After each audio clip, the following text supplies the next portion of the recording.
Eu saúdo os amados irmãos na paz do Senhor Jesus. Quem já está me ouvindo, dá um amém, um ok. Que logo logo estaremos dando início à nossa 7ª aula sobre o sacerdócio eterno de Cristo.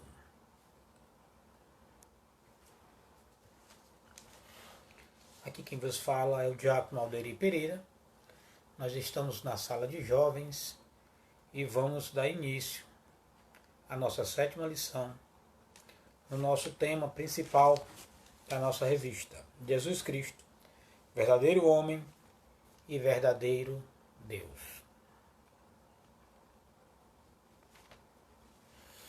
Vamos dar início fazendo a nossa oração, como de costume, para que o Senhor dê graça mais uma vez e essa tarde estaremos aqui aprendendo na sua presença. Eterno e soberano Deus, toda honra, toda glória, Senhor, rendemos a Ti mais uma vez, já agradecendo por esta rica oportunidade que Tu nos concede, Senhor, de estar aqui nessa tarde para falar um pouco mais de Ti, para aprender, Senhor, um pouco mais do alto. Estamos aqui, Senhor, porque a Tua misericórdia nos alcançou e Tu abriu este canal para nós chegarmos, Senhor, a mais pessoas.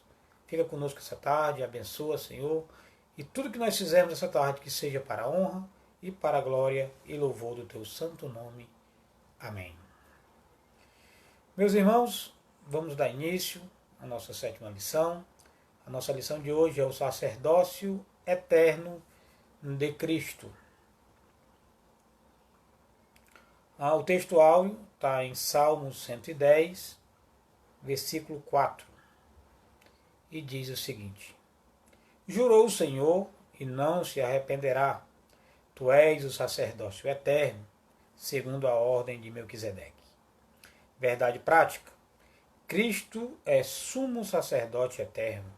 Seu sacerdócio e sacrifício são perfeitos, pois isso pode salvar perfeitamente aos que ele se chegar a Deus. A leitura em classe está em Hebreus, capítulo 7, versículo 11, depois do 20 ao 28. Hebreus, capítulo 7, primeiro versículo 11, depois do versículo 20 ao 28. De sorte que, se a perfeição fosse pelo sacerdócio levítico, porque sob ele o povo recebeu a lei, que necessidade havia logo de que outro sacerdote se levantasse, segundo a ordem de Melquisedeque, e não fosse chamado segundo a ordem de Arão. E visto como não é sem prestar juramento, porque certamente aqueles sem juramento foram feitos sacerdotes, mas este com juramento, por aquele que lhe disse, jurou o Senhor, e não se arrependerá. Tu és sacerdote eternamente, segundo a ordem de Melquisedeque. De tanto melhor concerto, Jesus foi feito fiador. E, na verdade, aqueles foram feitos sacerdotes em grande número, porque pela morte foram impedidos de permanecer. Mas este, porque permanece eternamente, tem um sacerdócio perpétuo. Portanto, pode também salvar perfeitamente aos que por ele se chegam a Deus, vivendo sempre para interceder por eles. Porque nos convinha tal sumo sacerdote, santo, inocente, imaculado, separado dos pecadores e feito mais sublime do que os céus, que não necessitasse, como os sumos sacerdotes, de oferecer cada dia sacrifício, primeiramente por seus próprios pecados, e depois pelo do povo, porque isso fez ele uma vez, oferecendo a si mesmo Jesus Cristo. Porque a lei constitui sumo sacerdote os homens fracos, mas a palavra do juramento que veio depois da lei constitui ao Filho perfeito para todo sempre, o nosso Senhor Jesus Cristo. Amados irmãos, seja bem-vindo, irmã Vanusa, Deus abençoe. Vamos lá, da início. Vamos para a introdução. Nessa lição, veremos Jesus Cristo como sumo sacerdote dos bens futuros, ou seja, não terreno, mas algo acima.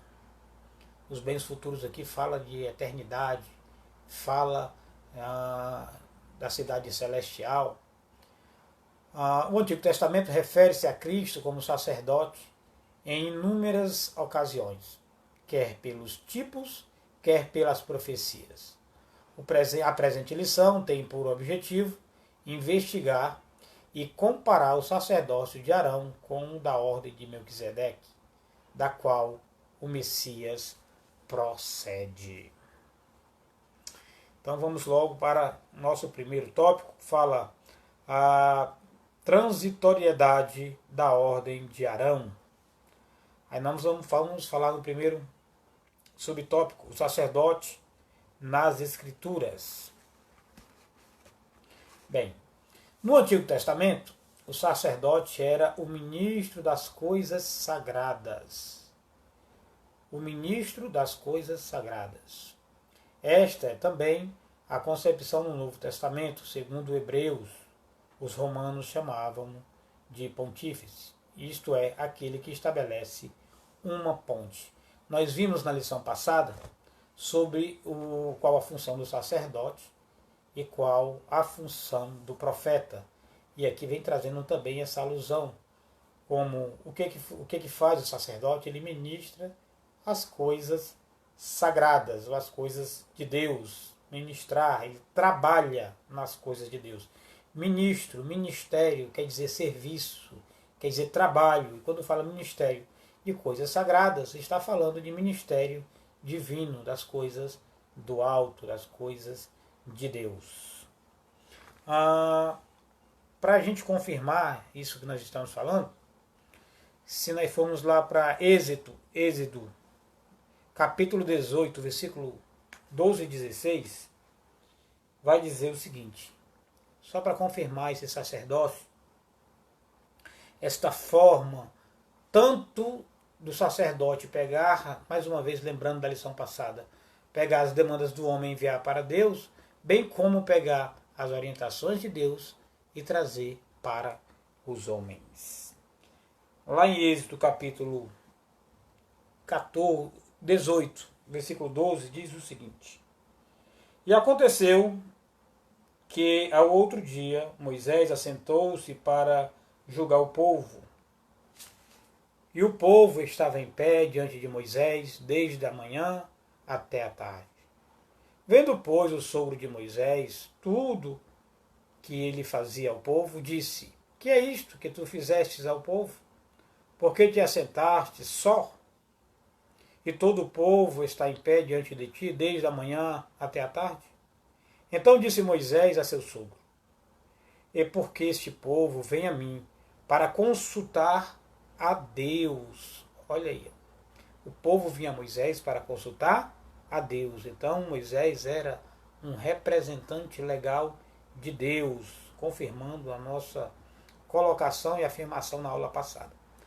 Quando tem algum negócio, vem a mim, para que eu julgue entre um e outro, e lhes declare os estatutos de Deus e as suas leis. Ou seja, Moisés era responsável para transmitir o que Deus já falara através de sua lei ao seu povo.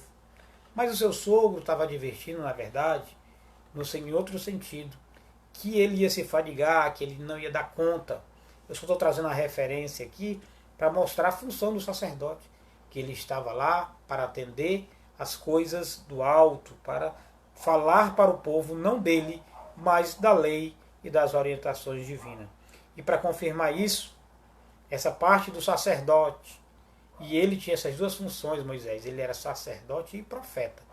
Vamos lá para Levítico, capítulo 1, no versículo 1 e 2, ele revela isso.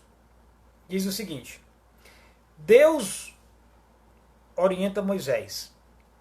E chamou o Senhor a Moisés e falou com ele da tenda da congregação, dizendo, aí no versículo 2, fala aos filhos de Israel.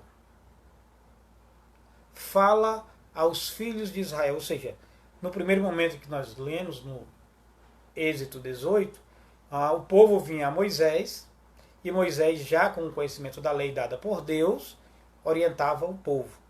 Aí lá em Levítico, que nós lemos agora, Deus chama Moisés e fala para ele dizer ao povo, fala aos filhos de Israel. Ou seja, nesse momento ele não está na condição de sacerdote, mas ele está na condição de profeta, que ele está recebendo do alto para transmitir para o povo.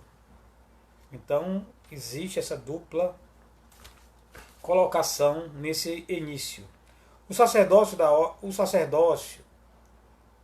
da ordem de Arão foi estabelecido por Deus para oferecer sacrifício pelos pecados do povo e representar o Eterno entre os israelitas. Acabamos de confirmar isso, né? Ou seja, Moisés ele tanto orientava o povo segundo as orientações divinas, como o Senhor o chamava para o orientar e transmitir para o povo. E aqui, amados, tem uma ressalva, e Deus não deixou uma religião, mas ele enviou uma ponte. Quando fala aqui em pontífice, ou seja, fala de ponte, ele diz o seguinte: o que é o pontífice? É aquele que estabelece uma ponte. O que é que o profeta e o que é que o sacerdote fazia? Quando o sacerdote recebia a demanda do povo, ele fazia uma ponte para Deus. E quando Deus enviava a mensagem, fazia uma ponte para o povo. Então tinha o sacerdote essa ideia de fazer a ligação, de fazer essa conexão entre o homem e Deus, entre Deus e homem. Aí vem aquela velha ignorância do povo dizer: Deus não deixou uma religião. De fato, como diz aqui o texto, ele não deixou uma religião. Ele deixou uma ponte, uma ligação. Só que aquela ponte ela era falha e era pecadora, porque provinha do homem. Mas se nós lembrarmos o que é religião, a religião vem de religare, e religare é o homem a Deus que estava quebrado. Mais uma vez, uma ponte. Mas essa ponte foi restabelecida, e essa ponte agora ela é única e eterna. Né? Quando Jesus disse que eu sou o caminho, a verdade e a vida, e ninguém vai ao Pai senão por mim, olha a ponte. Eu sou o caminho, a verdade e a vida, e ninguém vai ao Pai, ou a ponte. Ninguém vai ao Pai senão por esta ponte chamada Jesus Cristo, ou esse caminho, ou essa direção. Nós vimos também, eu lembro agora na lição passada, é confirmado esta ponte, ou essa unicidade de caminho, lá em 1 Timóteo, capítulo 2, versículo 5, que diz que só há um só Deus e um só mediador, ou uma só ponte entre o homem e Deus. E essa ponte chama-se Jesus Cristo. Então, realmente não deixou uma religião, mas ele deixou uma ponte, um caminho, e através do sacrifício essa ponte foi estabelecida, e aquele que nele crê tem acesso a essa única ponte, que é Jesus Cristo, o Salvador. Bem, vamos para o nosso segundo subtópico, do primeiro tópico, o sacerdócio de Arão. Esse sacerdócio era exercido por Arão e seus filhos, e de forma geral pela tribo de Levi. Todos, porém, eram falhos. Por quê? Porque todos eram falhos? Porque eram nascidos da carne. Todos nascidos da carne é pecador. Imortais, ou seja, após o exílio da Babilônia, os sacerdotes tiveram de atestar sua genealogia. Os que não a conseguissem foram expulsos desta ordem. Aqui está dando uma referência que assim, esse processo que existia dos sacerdotes e dos profetas, eles ainda eram falhos. Por quê? Porque eram humanos. E como humanos tinham a sua fragilidade. Entretanto, depois nós vamos falar do sacrifício perfeito, de um que não nasceu da ordem de Arão, nem da tribo de Levi, mas um que veio da direção de Deus, que fez o sacrifício perfeito. Mas dentro desse contexto que nós acabamos de ler, que fala depois do exílio da Babilônia, os sacerdotes tiveram de atestar sua genealogia. Por quê? Não era de qualquer forma. Alguém tinha que ver, mostrar a sua origem, porque senão, e foram muitos expulsos. Lá em Neemias, capítulo 7, versículo 64, diz o seguinte: estes buscaram o seu registro, querendo contar a sua geração, porém não se achou, pelo que, como imundos, foram excluídos do sacerdócio. Ou seja, eu sou filho da tribo X, assim, você pode provar? Posso. Você é filho de quem? Sou filho de João, da Maria? Opa, não. Não é. Então, foram expulsos como imundos, que não poderia exercer esta atribuição se não fosse pelo menos da tribo de Levi, que era escolhida por Deus.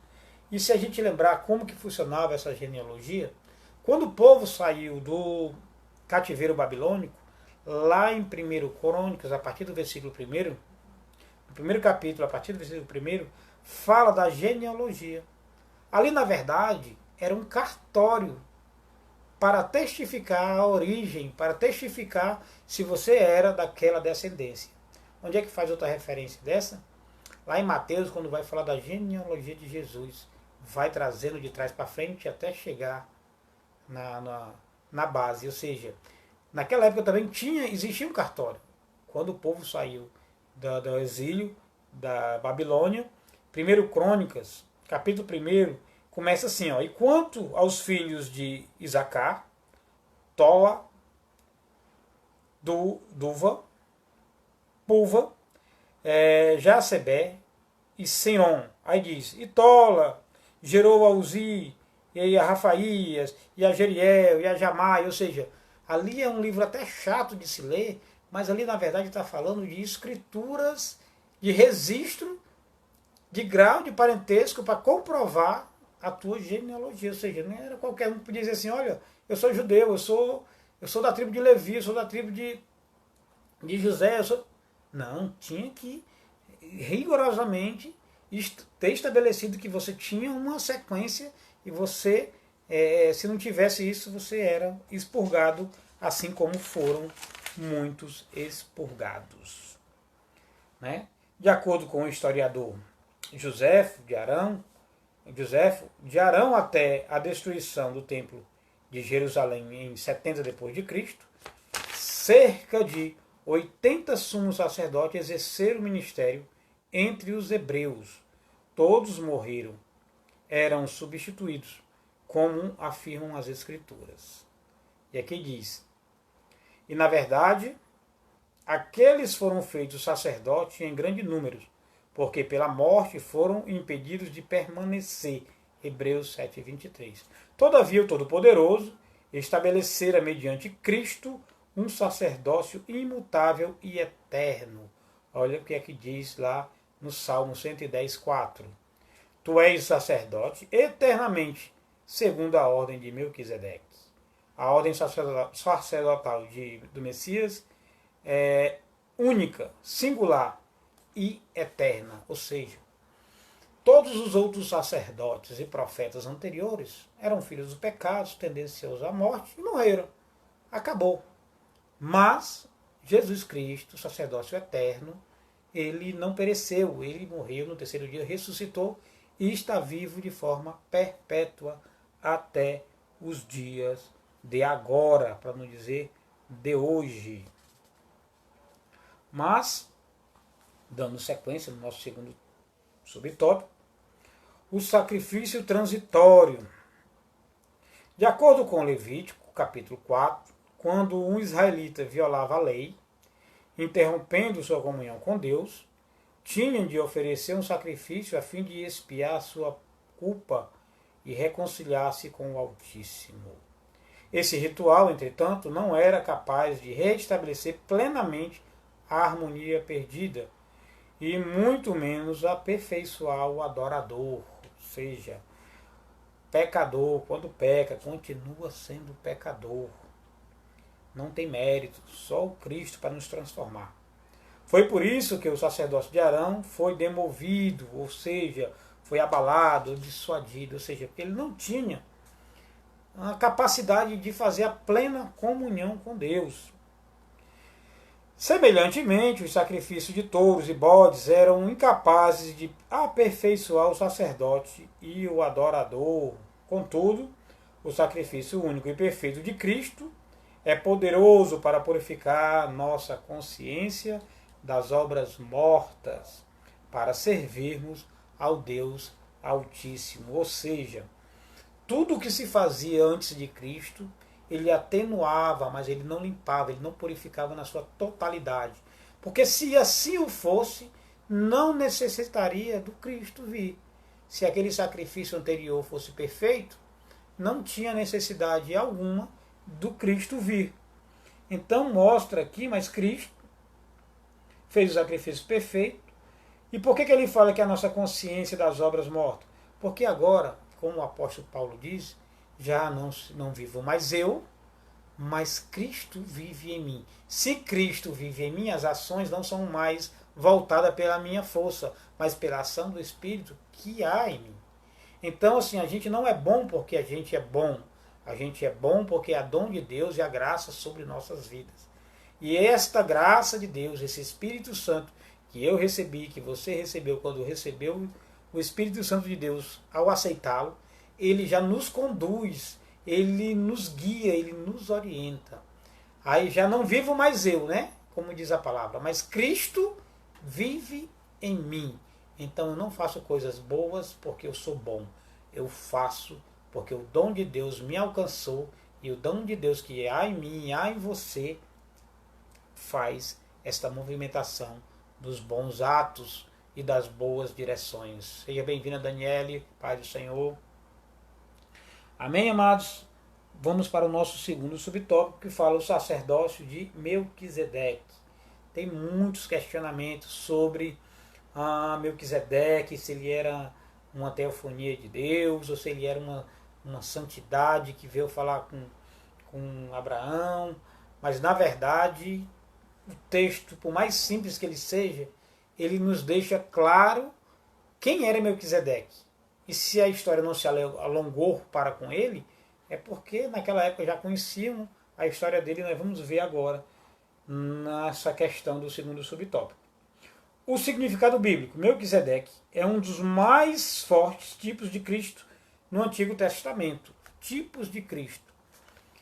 Um dos, porque se nós considerarmos tipos de Cristo, nós vamos encontrar também Josué.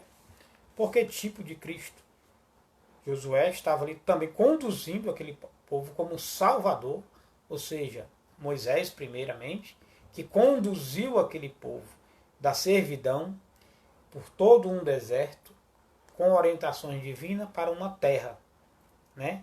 Assim como Josué deu continuidade, né? Josué se refere também a Salvador, a um Cristo, que conduziu esse povo também em rumo à terra prometida. E Melquisedeque faz essa referência, nós vamos já entender o porquê que ele é um tipo de Cristo. No Antigo Testamento, o relato da sua vida de Melquisedeque é o mais curto da história do Gênesis, está lá em capítulo 14, de 18 a 20. Vamos ler aqui um pouquinho. Gênesis capítulo 14, de 18 a 20, diz o seguinte: E Melquisedeque, rei de Salém, trouxe pão e vinho, e este era sacerdote do Deus Altíssimo. E abençoou e disse: Bendito seja Abraão, do Deus Altíssimo, o possuidor dos céus e da terra. E bendito seja o Deus Altíssimo, que entregou os teus inimigos nas tuas mãos e deu-lhe o dízimo de tudo. Ou seja, Abraão deu o dízimo. Antes desse encontro, houve um fato. O povo da Babilônia invadiu Sodoma e Gomorra, levou seu sobrinho Ló de refém, e Abraão juntou-se os aliados e foi ao resgate e destruiu aquele povo e conseguiu trazer o seu sobrinho de volta. E na sua volta ele tem esse encontro com Melquisedeque, que o abençoa, e aí nós vamos tratar no resto da lição que Melquisedeque era um rei sim, era um ser humano sim, e ele conviveu naquela época. Vamos ver, olha o que diz aqui o restante do texto. O relato de sua vida é o mais curto da história de Gênesis. Entretanto, seu nome é mencionado na profecia messiânica, registrada no Salmo 110, versículo 4, como lemos anteriormente, e nos capítulos 5 e 6 de Hebreus. Melquisedeque é apresentado na Bíblia como rei de Salém. Rei, olha como já está bem claro. Ó. Quem era Melquisedeque? Rei de Salém. E Salém significa paz. Daqui a pouco nós vamos chegar no contexto, porque ele é comparado como segundo Cristo.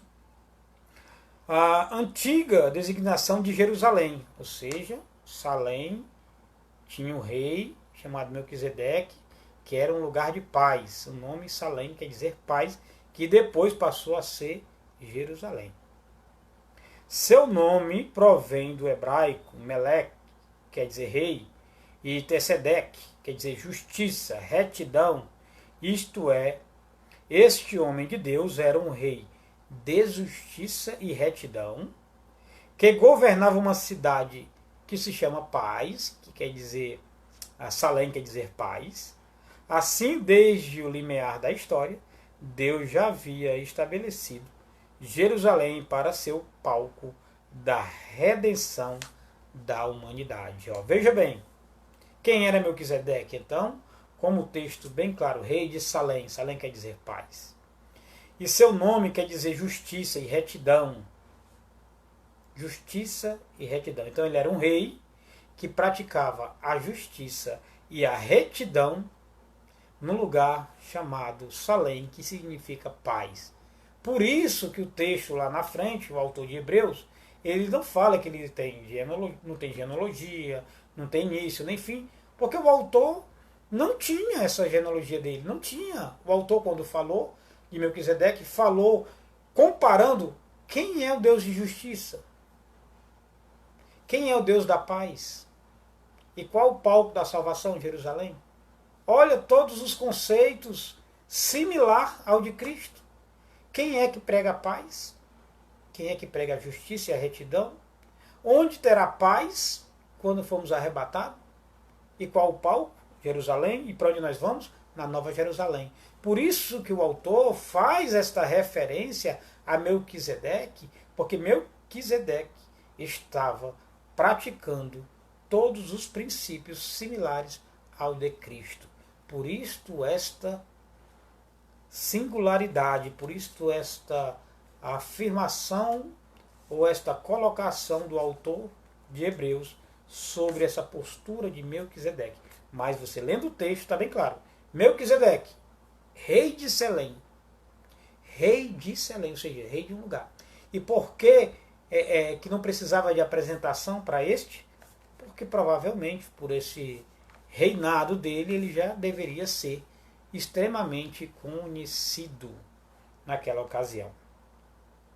No segundo subtópico do segundo tópico, fala a misteriosa origem de Melquisedeque. Vamos continuar aqui para a gente falar dessa colocação. A informação de que Melquisedeque era sem pai, sem mãe, sem genealogia, não tendo princípio de dias nem fim de vida, vem, lá em Hebreus 7,3, vem suscitando ao longo dos anos calorosos debates. Alguns têm sugerido que se tratava de um ser celeste, outros de uma manifestação pré-encarnada de Cristo. Todavia, a Bíblia limita-se a descrevê-lo como um personagem bíblico. Era um dos mais perfeitos tipos de Cristo, porque nós já falamos o porquê que ele se refere a Cristo. Né? Era um homem, era um rei de uma cidade que praticava justiça e retidão e que a sua cidade chamava paz.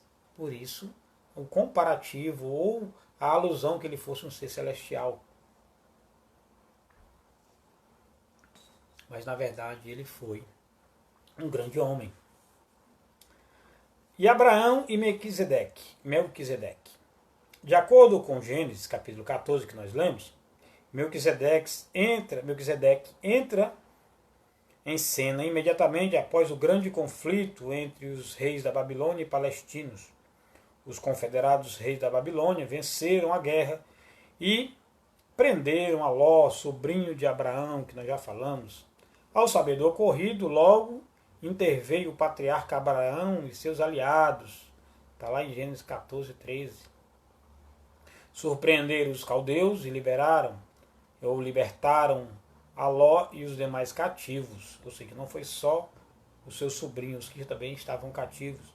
Após a vitória, Abraão encontra-se com Melquisedeque, sacerdote do Deus Altíssimo, outra referência que tem. Ele era um sacerdote do Deus Altíssimo, rei de Salém. Ato contínuo, o patriarca entregou-lhe o dízimo. Ou seja, ato contínuo, não foi uma vez só. Seja bem-vindo, irmão Michel, Deus abençoe. Então, como um ato contínuo, o patriarca Abraão entregou, sendo por Melquisedeque abençoado. Aí essa história dele ser abençoado por Melquisedeque, aí as pessoas dizem, bom, Melquisedeque era maior do que ele, ou ele era uma...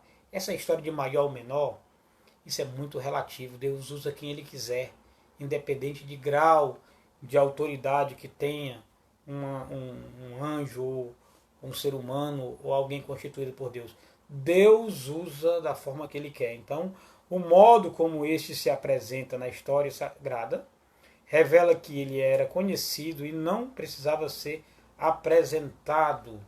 A gente pode lembrar aqui de alguns fatos que essa hierarquia que a gente conhece de forma humana, Deus quebra ela em diversas formas, em diversos momentos. Jesus Cristo, sem sombra de dúvida, era maior do que o último profeta, João Batista, mas quando ele vai a ser batizado, João Batista olha para ele e diz, não carece eu que seja batizado por ti, e tu vem a mim? Aí o Senhor diz, faz aquilo a qual está orientado a fazer. Ou seja, Deus se submete a ser batizado por um menor. Então essa relação de maior ou menor, ela é irrelevante. Quando Deus manda o recado, só receba, independente. E tem muitas outras questões. Se a gente for lá para a passagem que fala de Naamã, quando ele chega para o profeta não vai até ele, o profeta manda um mensageiro, manda um auxiliar. Ou seja, Deus faz da forma que ele quer. E Naamã foi abençoado, foi curado. Então, meus irmãos, essa história de que o maior abençoa o menor, isso é muito relativo. Isso, a gente só tem que ficar na direção de Deus e ouvir o que Deus tem para nos dizer. As implicações teológicas que isso levou ao longo do tempo.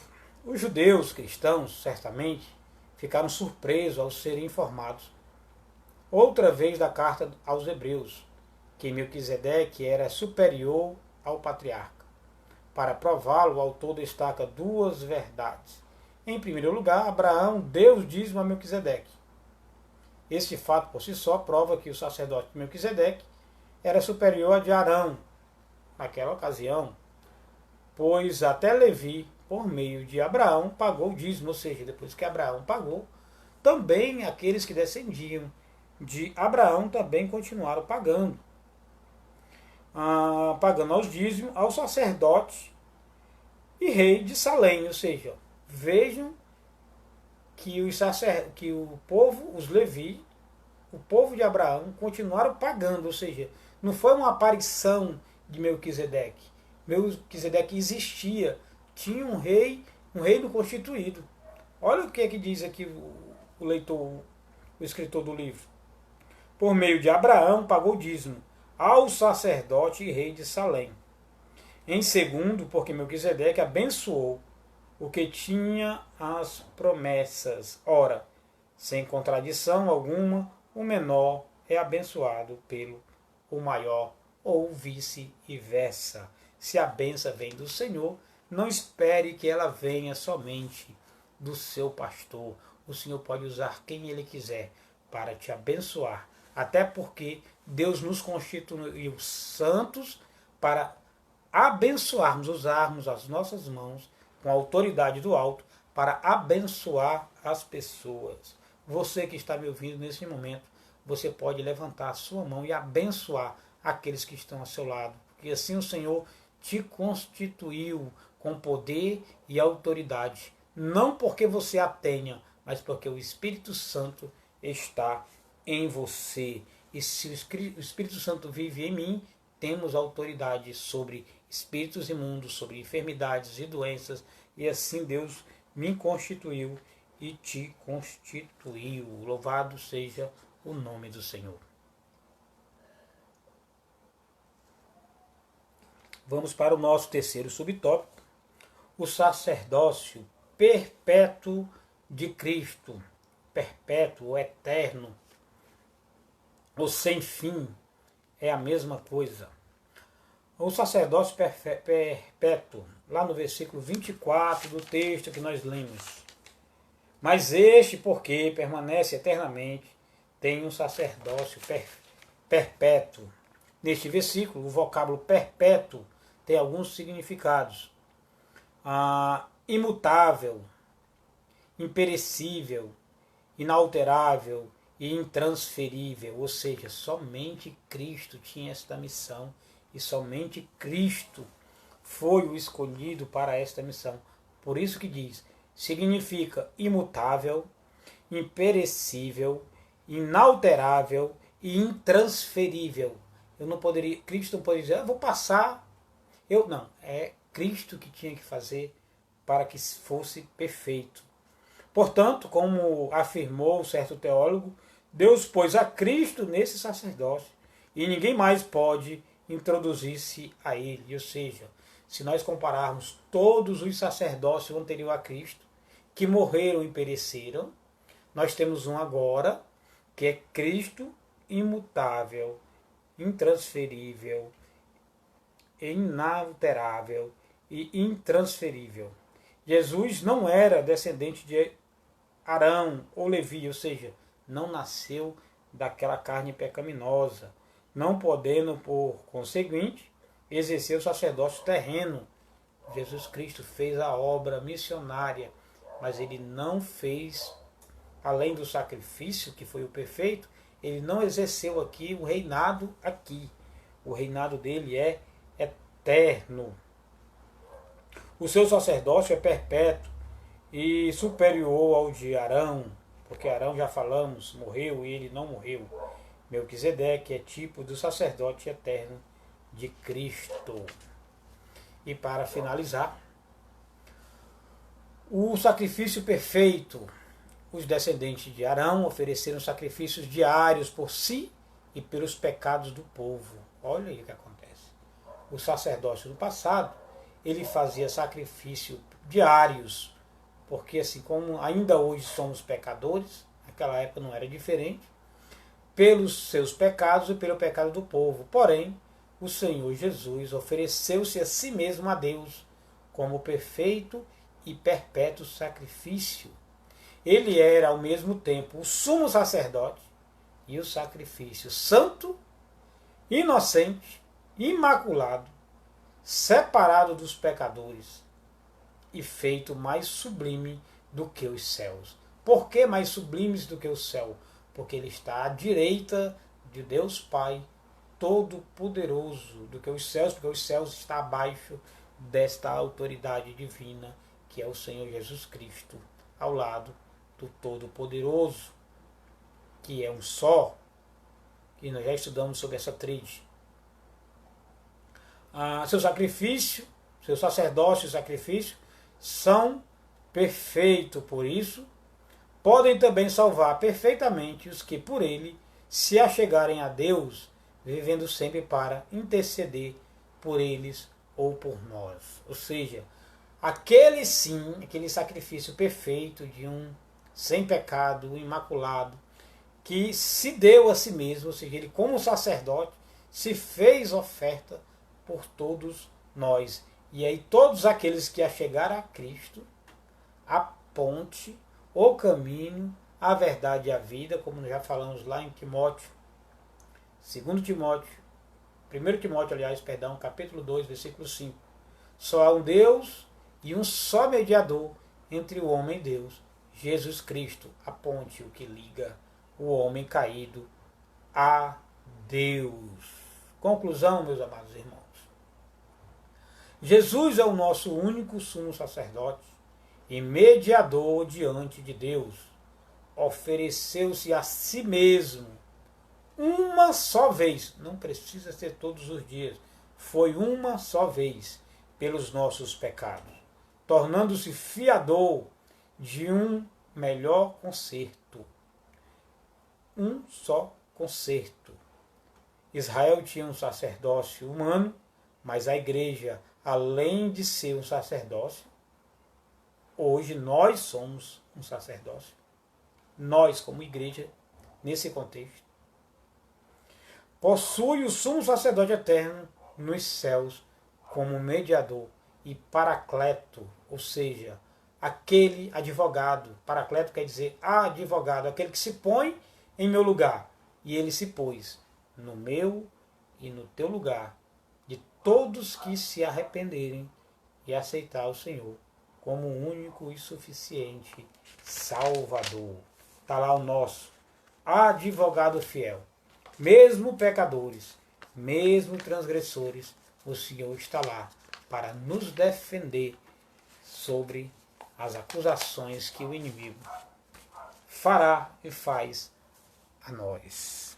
Bem amados, meu muito obrigado mais uma vez pela companhia de vocês, que Deus tenha tocado no coração de cada um, que possamos cada vez mais aprender mais das coisas do alto, porque assim a sua palavra diz que o seu povo perece por falta de conhecimento, mas isso aqui eu vejo pessoas que buscam aprender um pouco mais, de entender o que o Senhor fez e o que Ele ainda há de fazer em nossas vidas. Vamos orar, finalizando, agradecendo aqui a companhia dos amados irmãos, irmã Vanusa, Deus abençoe, irmã Daniele, Deus abençoe, Michele Cabral, seja bem-vinda, que Deus abençoe cada um de vocês, e para quem vai assistir esse vídeo depois, que o Senhor toque no coração, que vocês venham cada vez mais aprender e buscar mais do alto. Eu sei que é um momento, a revista é muito extensa, a gente faz um resumo mais próximo possível para não ficar muito cansativo, mas eu não vejo a hora de estar juntinho na sala de aula, para a gente estar ali trocando ali, tirando dúvida, e aí enriquecendo cada vez mais as aulas, porque quando você está ali na frente, aí tem uma pergunta que é a pergunta do outro, e aí vai envolvendo, e eu sei que é bem mais dinâmico, mas Deus tem dado graça para, se Ele deu esse canal, para a gente estar usando esse canal da forma que aprove. Oremos então. Eterno e soberano Deus, graças te damos mais uma vez, e te agradecemos, Senhor, por esta oportunidade de estar aqui falando com teus filhos, para que nós possamos cada dia mais, Senhor, aprender mais das coisas do alto, para que nós possamos, Senhor, ficar firmes, constantes e abundantes, buscando a Tua presença e buscando o conhecimento do alto. Nos dá logo mais à noite, Senhor, um culto abençoado com a Tua presença, com o nosso pastor Edivan Chaves, que Tu continue derramando graça, entendimento, Pai, sobre a vida dele, e que nós possamos, Senhor, conforme foi feito pela manhã, ter um culto abençoado com a Tua presença, e que vidas, Senhor, sejam impactadas e transformadas com a Tua presença. E é assim, Senhor, que nós te oramos e já te agradecemos por esta rica oportunidade, em nome do Senhor Jesus. Amém. A paz do Senhor. Obrigado pela companhia, amados. Que Deus abençoe grandemente. Um grande abraço. Até o próximo domingo, se assim o nosso Senhor permitir.